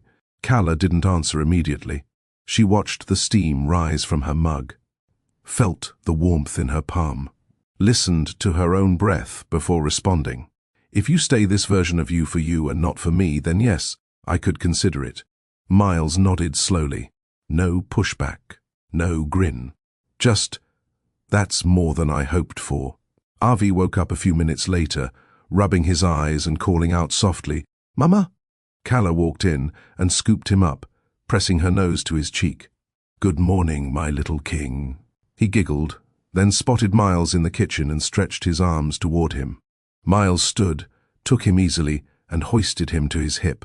Together, the three of them looked like a family, but not because they were pretending, because they were practicing. By 9:30, Miles was packing up to head back to his apartment in Miami. He buckled Avi into his car seat, kissed his forehead, then turned to Calla. "Thank you for last night." You didn't snore. That helped. He smiled. I meant more than that. I know. They stood there, light rainwater still dripping from the gutters. The morning was cool, clean, and honest. I'll see you Friday, he said. Calla nodded. I'll be here. He got into the car and pulled away slowly. And for the first time, watching him leave didn't feel like a goodbye. It felt like space. And space, she had learned, was what love needed to breathe. That afternoon, Calla took Avi to the mural wall in Hearthstone's welcome centre. The paint had dried. The floral details were complete. The sun through the high windows hit the pale blue and cream tones just right. Avi toddled across the smooth tile while Calla stood in front of the quote she'd chosen for the wall. Peace is not the absence of noise. It's the presence of what makes you feel safe. Her assistant Raina stepped beside her. That line hits harder now than it did on paper. Calla nodded. It always hits different when you've lived it. She picked Avi up and held him close. He pointed at the painted leaves and smiled. And Calla smiled too. Not because her story was perfect, but because it was finally hers. Calla rarely worked late anymore. Motherhood had trained her to get creative with time, sketch during nap windows, finalize blueprints during early mornings, and block out late evenings for rest. But tonight was different. A custom Hearthstone model needed final revisions before a reveal, and the client had asked for last-minute design adjustments. Lighting, staging, flow, details that made all the difference. Raina had a family emergency, and the rest of the team was off for the weekend. So when Miles texted at 6:04 p.m., "Want me to drop off dinner before I grab Avi?" Calla responded without hesitation. "Actually, can you stay a bit? I could use a second set of eyes." His reply came fast. "Be there in 20. He arrived with lemon rice, grilled salmon, and a quiet smile. Avi lit up the second he saw him, arms raised, feet kicking. Miles scooped him up like it was the most natural thing in the world. Calla watched from the hallway, arms folded, a pen tucked behind one ear. She didn't say it out loud, but something about the way Avi clung to Miles told her this man was no longer trying to be a father. He was one. After dinner, with Avi settled in his crib and the baby monitor set up on the table, Miles stood beside Calla as she laid out the room renderings for the Hearthstone reveal. She explained the vision: soft arches, warm neutrals, layered textures, and purposeful lighting placement to give the illusion of expanded width. He listened, completely focused, eyes scanning every detail. Then he pointed to the open corner by the window. "Have you thought about a reading bench there?" Calla blinked. "That was in my first sketch. Got cut when we were rushing the budget. Add it back. Clients remember feelings more than fixtures." She looked at him. Really looked. "Who are you these days?" she asked. Miles shrugged. "A man who finally listens." They worked for 2 hours side by side. No background music, no banter, just steady collaboration. And somewhere in between tracing light patterns and reworking staging. Plans, his hand brushed hers as they both reached for the same ruler. It wasn't intentional, but neither pulled back. Calla felt the pause, the stretch of silence that came after skin met. Skin, and lingered just long enough to ask a question without words. Miles looked up. His voice dropped slightly. "Do you feel this?" Calla didn't answer immediately, but she didn't pull away either. Eventually she whispered, "I feel safe." He exhaled like he'd been holding his breath for months. "That matters more than any feeling I've been hoping for." She stepped back a little, needing air. "We're not there yet," she said. "And if we never get there, I need you to be okay with that." Miles nodded. "I am. I'd rather be in your life honestly than be in your bed with confusion." That stopped her. Not because it was smooth, but because it was clear. "You're serious about this?" she asked. "I've never been more." They didn't kiss. Didn't cross the line. But when he left that night, after quietly folding up his jacket and brushing a soft kiss on Avi's forehead, he paused at the door, turned around, and with a steady look, said, When the day comes that you're ready to reach for me, just know I'll already be steady. Not chasing, not proving, just ready. Calla held the doorframe. She didn't respond with words. She just gave a nod that said, I heard you, and I'm thinking about it. Later that night, she laid in bed wide awake, not restless, but full of clarity, of wonder, of a question forming slowly in her chest. What if love didn't need fireworks this time? What if it could be built like everything else she respected, carefully, layer by layer with intention? The next morning, she opened her design app and added one note to the Hearthstone project under moodboard notes. Add a bench where the light lands. Sometimes stillness holds more love than motion. The email came at 11:17 a.m. Calla was reviewing fabric samples in the Hearthstone model home when her phone buzzed twice. She glanced at the screen. Subject, lunch meeting. Leighton Maris. She froze, brows furrowed. Opened it. Hi, Calla. I hope you're doing well. I'm reaching out because I'm returning to the States and recently accepted a partnership proposal. At Madison & Crane, one of the design firms collaborating on the Hearthstone expansion. I'd love to meet over lunch. Water under the bridge, right? We're both women who moved forward. Would be great to align. Leighton. Calla stared at the screen, then closed the message. Didn't reply. Her fingers curled tightly around the fabric in her hand. The same Leighton who sat with Miles at Blue Verge the night Avi was born. The same woman who posted a champagne glass and a whisper of betrayal with the caption, "Drinks with the future. Water under the bridge?" No, the bridge burned, and she wasn't the one holding the match. That afternoon, Miles came by to see Avi. He was calm, cheerful, exactly as he had been the last few weeks. But Calla didn't smile as wide, didn't soften the edges of her tone. He noticed. "What's going on?"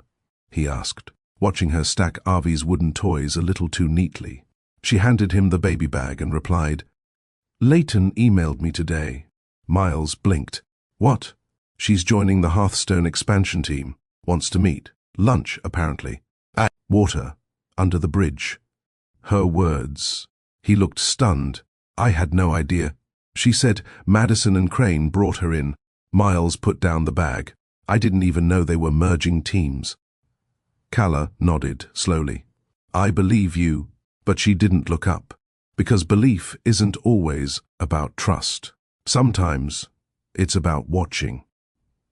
Later that night, Miles texted. "I reached out to Jude. Leighton's involvement is a short-term consulting role. No leadership, no contact with your design floor. I'll make sure it stays that way." Calla read the message twice, then wrote back, "Don't move mountains for me. Just hold the line where it counts." His reply was instant. "That's the only line I care about now." The next day, Calla replied to Leighton's email. Short, clean, final. Leighton. "Thank you for the update. I wish you well in your new role. I won't be available for lunch, but I trust the professional lines will be honored on the Hearthstone project. Be well." She hit send. No emotions, no rehashing, just closure on her terms. 3 days later, Calla ran into Leighton at the Hearthstone parking lot. The woman looked nearly the same. Sleek, polished, flawless makeup, but the eyes weren't as bold. "Calla," she said, adjusting her tote bag. "You look incredible." Calla nodded once. "Thanks."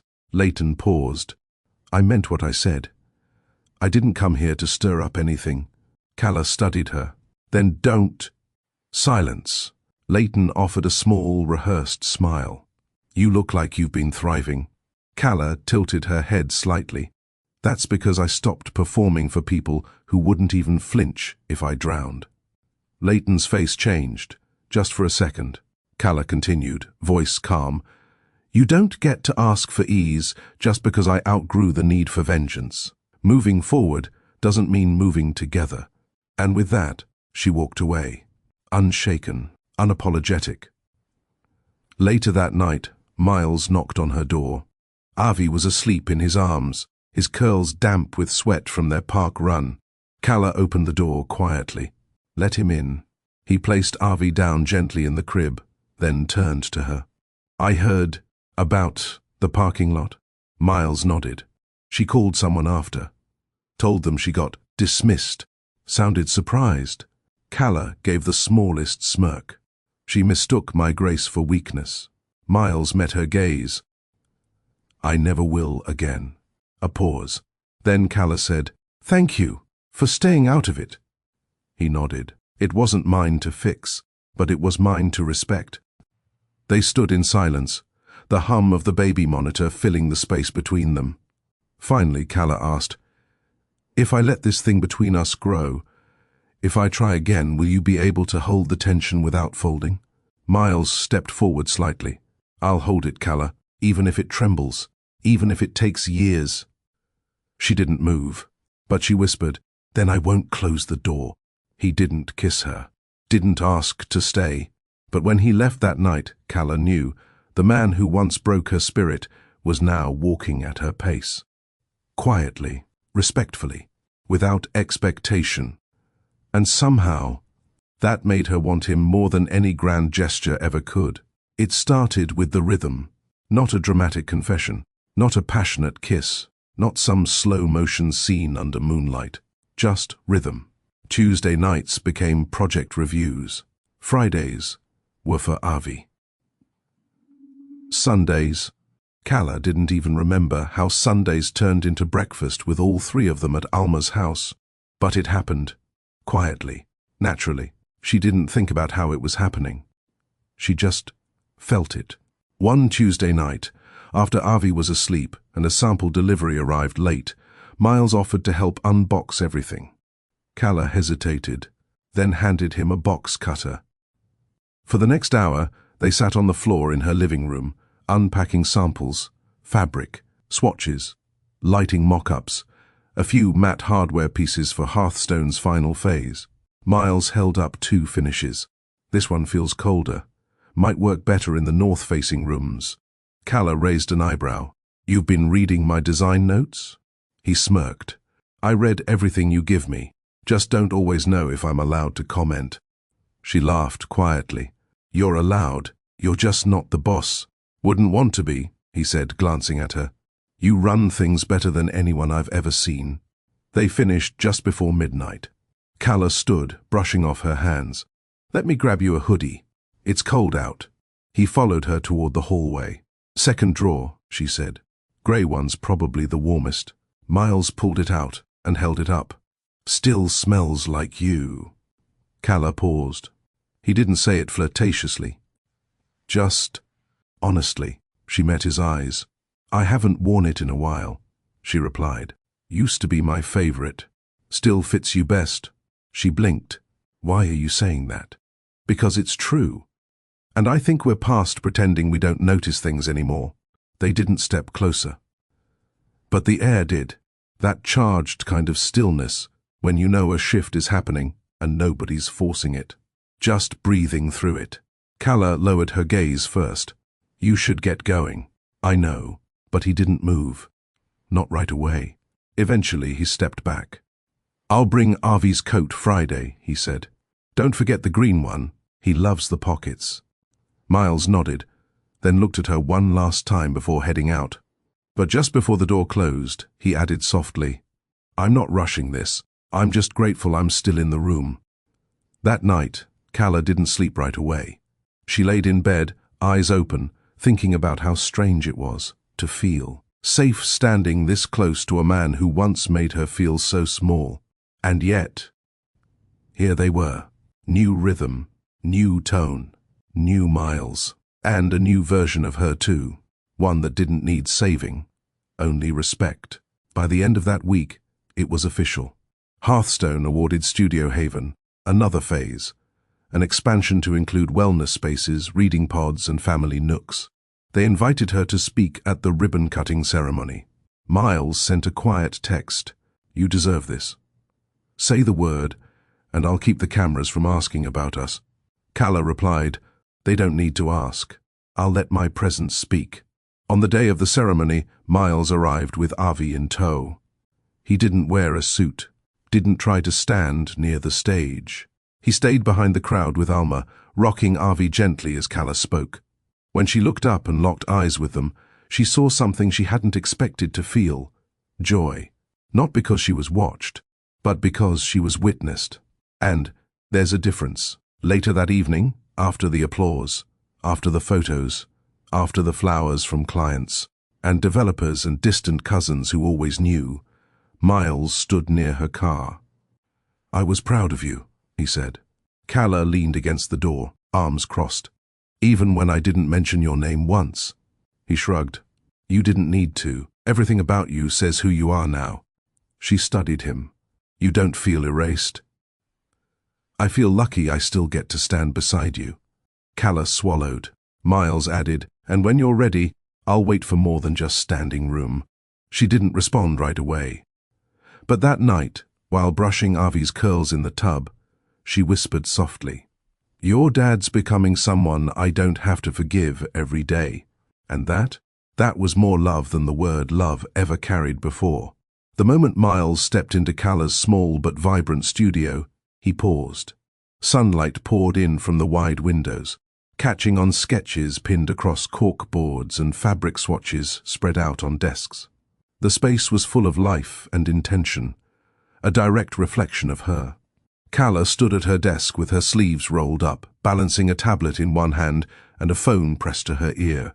Her voice was calm but firm. "I need you to hold delivery until we confirm foundation repair." "No, I'm not risking a child's safety for a deadline. Thanks." She ended the call, glanced up, and blinked. "You're early," Miles smiled softly. "Figured it was time I saw where the magic happens." Calla motioned toward a nearby stool. "Magic's in short supply today." He sat. "I heard. Flooding at the Brandon site?" "Yeah. Plumbing burst overnight. The dry walls soaked, custom cabinets ruined. And it's a nursery job for a family moving in this weekend." Miles looked over the mock-up on her screen. "Want help?" She stared at him for a beat, then nodded. "Only if you're okay getting your hands dirty." "I've cleaned up worse messes," he said quietly. They rode in her car to the site. Calla drove, focused. Miles glanced at her hands on the wheel, remembering the first time they met in Gainesville. She used to bite her thumb when she was nervous. She didn't do that anymore. "Has the client seen the damage yet?" he asked. "No. I told them to give me a few hours. I want to offer a solution, not just an apology." He nodded. "Smart." At the house, the damage was worse than photos showed. Soaked carpets, baseboards peeling. The nursery walls, once painted a soft sage, now bubbled and stained. Calla paced the space, stress evident in her breath. Miles rolled up his sleeves. "We start with damage control. Clear out the ruined pieces. Then call your vendors and see what's in stock." She looked at him, surprised. "You remember how to do all that?" He shrugged. "You think I got through business school without internships in operations?" By noon, they were shoulder deep in cleanup, and by evening, they had a new plan: switch the color. Palette, use in-stock birch furniture, and call in a favor from one of Calla's painter friends. Back at the studio, Calla ordered food for them. Nothing fancy, tacos from a local spot down the street. They sat on the floor of her office, legs stretched out, quietly eating. "You didn't have to stay the whole day," she said finally. "I wanted to—" Her eyes met his. "Why?" He took a breath. "Because showing up for Avi means showing up for everything that matters to you. That includes this studio, your work, your stress." She wiped her mouth. "You were always good with words." "I was terrible with action," he admitted. That made her pause. She put her plate down and leaned against the wall. "I didn't think we'd ever get here." Miles mirrored her position beside her. "Neither did I." Silence passed between them. Not tense, just full. He reached into his back pocket and pulled out a small folded blueprint, one Calla had once sketched during their engagement. A dream home with a wraparound porch, big kitchen windows, and a garden in the back. "You still want this?" he asked. She blinked. "Where did you find that?" "It was in the back of my sock drawer." I never threw it away. Her voice caught. I stopped dreaming about that place when I realized it was only mine, not ours. Miles nodded. If we ever rebuild, it'll be from the ground up. Together. Or not at all. Calla leaned her head back against the wall and closed her eyes. I like the woman I became without you. You should, he said. She's incredible. She turned to look at him. But I like who you're becoming too, he smiled. We're not who we were. No, she agreed. We're better. And slower. And clearer. Later that night, Calla stood by her studio window, watching as Miles buckled Avi into his car seat outside. Her assistant, Moira, stepped in quietly behind her. I like him. Calla smiled faintly. I didn't ask. You didn't have to. He doesn't hover. He respects your rhythm. That's rare. Calla folded her arms. You think I'm making a mistake? No, Moira said gently. I think you're making a choice. A few weeks passed. The Brandon nursery was completed and delivered, right on time. Miles helped more, but not always. He didn't insert himself. He showed up when asked, checked in when needed. Calla began to trust that. One Saturday morning, they all went to the farmer's market. Avi giggled on Miles's shoulders while Calla browsed tomatoes. It was simple, normal. On the walk back, Miles stopped her. I have an idea. She raised a brow. He pulled out a notebook. Not a proposal, a project. Calla tilted her head. Avi's second birthday, he said. What if we donate a nursery to a family in need? Full makeover. Your design, my real estate connections. She blinked. You want us to give away a nursery? He nodded. To a family that could use it. No press, no cameras, just a gift. From us. Calla's throat tightened. That sounds like something we would have done if we had started right, she whispered. Then maybe it's something we do now, he said softly. She took the notebook from his hand, studied the outline, smiled. Let's do it. That night, as they carried Avi upstairs, their arms brushed. Miles didn't reach for her hand, but when they said goodnight, he kissed her cheek, and this time she didn't pull away. Calla stood by the window again after he left. She wasn't scared anymore. This wasn't a rebound or nostalgia. It was possibility, one she had the power to accept, shape, or let go of. And for the first time in a long time, she felt safe making that decision on her own terms. 3 months after their quiet kiss on the porch, things between Calla and Miles had settled into a rhythm neither of them expected, but both respected. No declarations, no rushing. Just two people doing the work, one day at a time. Miles had rented a modest 2-bedroom apartment 10 minutes from Calla's place. He furnished it himself. No decorator, no assistants. Just him, a few YouTube tutorials, and surprisingly good taste. He even called Calla one afternoon asking what color palette she used in Avi's nursery. That alone said more than any apology. Avi had grown fast. He was walking now, well, waddling, with the determined focus of a tiny CEO on a mission. His first word wasn't mama or dada. It was ball, thanks to the squishy soccer toy Miles brought over one weekend. But that didn't bother Calla. Watching her son light up when Miles entered the room mattered more than who he called first. By now, Miles was part of the everyday routine. He helped with daycare drop-offs, handled midnight diaper runs, and showed up every single time. No excuses. No disappearing acts, just presence.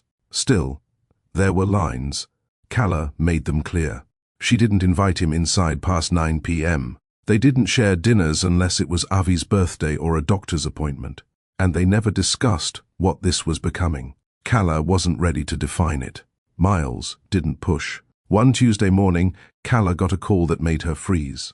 It was from Modern Hearth, a major design publication known for spotlighting fresh talent. They had seen Studio Haven's latest Instagram post, a coastal remodel with before and after shots that went viral, and wanted to feature her in their spring design issue. Calla almost dropped her phone. Yes, she whispered. Yes, of course. The feature meant everything. Visibility, credibility, real industry recognition. But it also came with a request, a home tour, and a behind-the-scenes video shoot at one of her project sites, ideally her biggest. That posed a problem. Studio Haven was still young. Most of her recent projects were mid-sized homes or nursery spaces, beautiful but not enough to wow a magazine team. Then she remembered the Delacroix property, the modern farmhouse she was mid-renovation on for a couple moving from Chicago. It was her largest, most ambitious job yet. Still unfinished, but within 2 weeks of completion. If she could push the schedule and stage it right, it would be perfect. She called the clients, explained the opportunity. They agreed, thrilled by the idea. But there was a catch. Their custom cabinetry vendor had backed out last minute due to shipment delays. Without those, the entire kitchen would be incomplete, unfit for photos. Callis stared at the blueprints in her home office that night, anxiety rising. This was her shot, but she needed a miracle. Then Miles knocked. He held Avi in one arm, a small container of homemade applesauce in the other. Someone's been fighting sleep. She took Avi and kissed his cheek. You and me both. Miles stepped inside and paused. Her living room looked like a design war zone. Samples everywhere, fabric swatches, a whiteboard filled with measurements and panicked notes. You okay? He asked. Calla sighed. No. I mean, yes. But there's this magazine feature. Huge deal. I need one project finished to the T, and the main piece, the cabinetry, is falling apart. The vendor bailed. Miles folded his arms, thoughtful. What kind of cabinetry? White oak. Matte finish. Flat panels. It's all custom. I need it in 9 days. He raised a brow. That's tight. Impossible, she corrected. Unless I magically find someone who can build and install by next Thursday. Miles rubbed his chin. Do you trust me? She blinked. That's a loaded question. He gave a small smile. Not for romance, for business. Calla hesitated. Okay, I know someone. Old contractor we used in Coral Gables for my uncle's boutique hotel. Small shop, but they're fast, and they owe me a favor. Calla studied him. You'd do that for me? For your work, he replied. For Studio Haven. 2 hours later, Miles had the contractor on the phone. A gruff voice with a southern drawl confirmed the job. He could start tomorrow. Materials were in stock. No red tape. Miles negotiated payment terms while Calla stood nearby, stunned. The next morning, the crew arrived. Calla was there at 7 a.m. with coffee and site notes. Miles showed up 15 minutes later, dressed in a t-shirt and jeans. No assistant, no fanfare. He helped lift panels, measured edges, even got sawdust on his sneakers. By mid-afternoon, the project was moving at double speed. Calla couldn't believe it. The kitchen began taking shape. Sleek, clean, perfect for the feature. On day 3, as they walked the site alone, Miles pointed at the large kitchen window framing the garden. This feels like your signature. Big light, calm lines, space that breathes. She turned to him, surprised. You noticed that? I always noticed, he said quietly. Even before you launched Studio Haven, your sketches, the way you looked at floor plans like they had emotion. Calla felt a flicker inside. She didn't say anything. They went back to work. That night, back at her apartment, she watched Miles carry a sleeping Avi into the nursery. He adjusted the nightlight, then lingered, just looking at their son. When he stepped out, Calla met him in the hallway. Thank you for everything this week. You don't have to thank me. I do. You didn't have to step in like that. I did, he said, because I believe in you. And because you let me in. The space between them softened, but Calla stayed still. Miles, don't assume that means anything more yet. I won't. He nodded. I'm learning to let you lead. She nodded, then reached for the door. But before stepping through, she turned. You've changed. He smiled, weary and real. "I'm trying." Calla closed the door gently. 2 days later, the shoot day arrived. Modern Hearth arrived with cameras, lights, and a small crew. Calla walked them through the Delacroix project. Kitchen gleaming, nursery, dreamy, light pouring through the windows, just as Miles described. She wore a navy jumpsuit and nude flats. No jewelry, just confidence. When they asked about her brand's mission, she didn't falter. Studio Haven is about beauty with soul, spaces that feel like peace, because home should heal you. They captured her standing in front of the custom cabinetry, the baby's room she designed, the framed sketches on the entry wall. Each frame told a story of strength, of grace, of building something new out of what was nearly lost. After the team packed up, she found Miles waiting outside with Avi in his arms. The toddler clapped when he saw her. "You did amazing," Miles said. "So did you," she replied. "You helped make this happen." "No," he said. "You did. I just followed your lead." Calla exhaled, heart full but steady. "You're not the same man I once begged to show up." "I know. And I'm not the same woman who would have waited at the door." His eyes held hers. "I see that. And I respect it." They didn't hug, didn't kiss. But as she reached for Avi and their hands brushed, again, it wasn't an accident. It was choice. Quiet, intentional, and full of unspoken hope. Miles arrived 5 minutes early. That was new. He parked outside Calla's apartment, a bouquet of soft yellow tulips in one hand and a bag of Avi's favorite animal crackers in the other. It was a simple gesture, but it mattered. Calla opened the door slowly, not because she wasn't expecting him, but because her heart was unsure. Miles wasn't the man she married. He also wasn't the man who betrayed her during labor. He was someone in between. Avi rushed forward the moment he saw his dad. "Dada." He squealed, arms wide, wobbling with toddler steps. Miles crouched low, face lighting up with something deeper than guilt, something that looked a lot like joy. Calla watched them for a moment. No words, just quiet observation. She wasn't ready to forget, but she wasn't fueled by anger anymore either. She stepped aside and let Miles in. "Thanks," he said softly. "He's getting faster." She nodded. "He'll be running soon." Over lunch, they didn't talk about the past. Instead, they talked about Avi's new favorite word, Calla's latest design project with a Tampa preschool, and the ridiculous number of diapers their son went through in a week. When Avi napped, Calla made tea. Miles sat across from her at the small kitchen table she thrifted and refinished by hand. There was a faint scratch across the surface, a reminder of a teething ring Avi once flung mid-tantrum. She ran her finger over it unconsciously. "I got the offer from Waverly Holdings," she said without looking up. Miles straightened. "The Miami contract?" She nodded. "Full redesign of the new downtown expansion. It's a big one." "That's major." "I know." He hesitated. "Did you accept?" She sipped her tea, then met his eyes. "I asked them to send the terms to my lawyer first." Miles grinned faintly. "That's smart. I'm not who I used to be, Miles." "I see that now," he said, "and I respect it." The words hung in the air longer than necessary. Then Calla added, "It won't change things between us. Not professionally, not personally." "I understand." They sat there a while longer, in companionable silence. And for the first time, it wasn't awkward. It was settled, like two people finally seeing each other without the distortion of past expectations. The following week, Studio Haven officially took the Waverly project.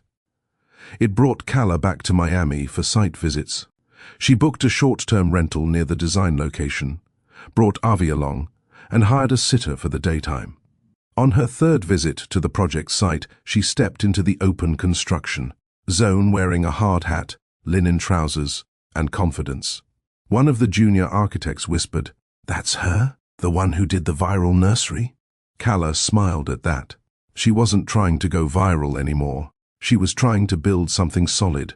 What she didn't expect was to see Miles at the property that afternoon. "Didn't know you'd be here today," she said, surprised but composed. "I didn't either. They needed someone to review the top floor layout. I volunteered." She motioned to the design folder in her hand. "Let's walk it together then."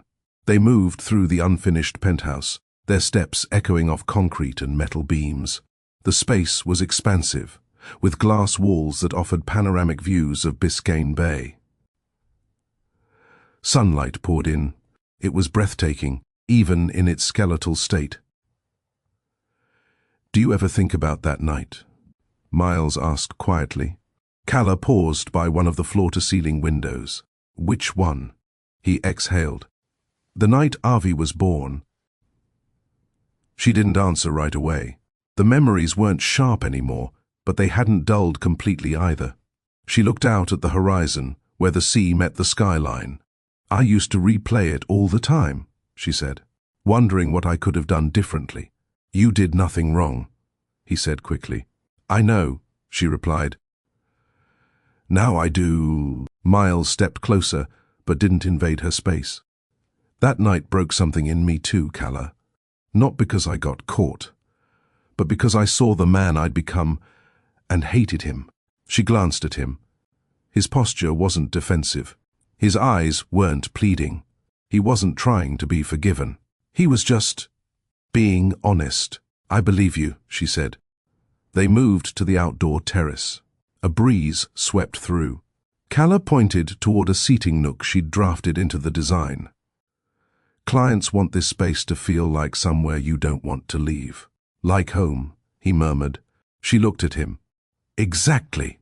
The rest of the site visit was efficient. They reviewed specs, adjusted placements, and confirmed material samples. When it ended, Miles didn't linger.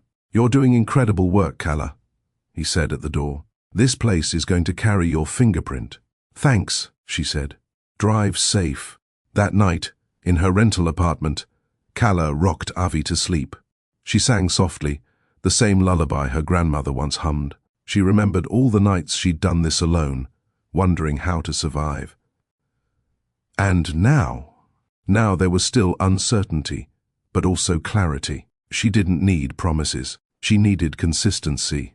And peace. The next morning, Miles texted her, "Avi left his stuffed rabbit in my car. Want me to drop it off?"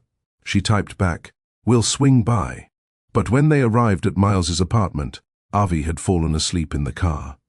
Calla parked, left the engine running, and went up alone. Miles opened the door in a navy hoodie and grey joggers, barefoot, holding the rabbit already. "Did he nap on the ride?" She nodded. "Out cold. Want to come in for a second?" Calla hesitated, then stepped inside. The place was minimal, clean, but lived in. A basket of toddler toys sat near the couch. A framed photo of Avi's first birthday rested on the kitchen counter. She smiled faintly. "You've domesticated." He shrugged, trying to keep up. She turned to face him fully. "Miles, I don't want to keep revisiting the past. I'm exhausted by it. I need to know if there's a future, any kind of future. That's not just about Avi." He didn't speak right away. Instead, he stepped closer, gently placing the rabbit in her hand. "I think about you all the time," he said. "Not the old you, not the angry you, the woman in front of me now, the mother, the builder, the survivor." Calla swallowed. Her fingers curled around the rabbit's ear. "And I think," he continued, "that if you ever let me love you again, it won't be from guilt or regret, but from truth." She didn't cry. She didn't flee. She stood still and said, "I don't need a savior." Miles nodded. "I know. I need a second chance, not to fix you, but to stand beside you." Calla didn't give an answer that night, but her silence wasn't rejection. It was consideration. 3 days later, she invited him and Avi to the beach. No words were exchanged about that night. They just watched the waves, built sandcastles, and laughed under a setting sun that painted everything gold. And Calla realized forgiveness wasn't a surrender. It was a choice, not for him, for her, for them, for peace. You followed Kala's journey, from heartbreak to healing, from silence to strength. Maybe you felt dismissed, betrayed, or like you had to rebuild alone while someone else watched from the sidelines. But here's what this story reminds us.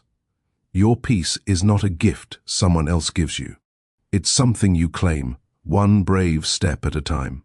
Kala didn't need revenge. She needed clarity. She found it. And maybe, so can you. If this story moved you, share it with someone who needs to hear it. Drop a comment. What was your favorite turning point? And if you haven't yet, tap that subscribe button for more stories about love, choices, and quiet victories that change everything.